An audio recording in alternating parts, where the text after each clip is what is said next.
يعني انا دافع فيك المبلغ ده عشان تيجي تعمل لها كده؟ هو انت كده بتتجوزها؟ قوم يا اسطى، قوم يا اسطى، انا هتجوزها يا اسطى. انت مالكش مكان هنا.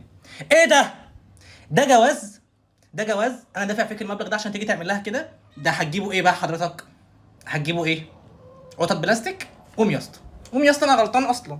قوم يا اسطى، قوم يا اسطى، بتهبي بيا يابا. قوم يا عم. انت بتعمل ايه حضرتك؟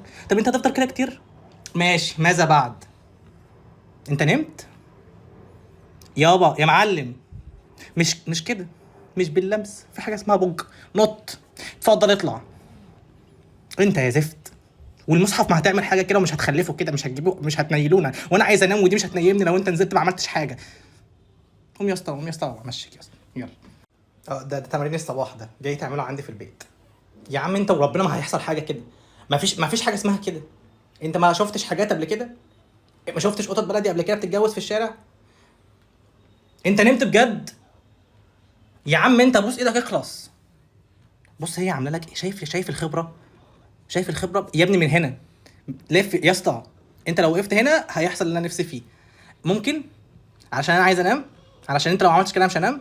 والمو لا مش كده، انت كده بتعمل حاجه تانية. ده تمارين جلوتس. يا اسطى. لا والله لا والله لا تمشي، ما في مالكش قعد هنا من بعد النهارده.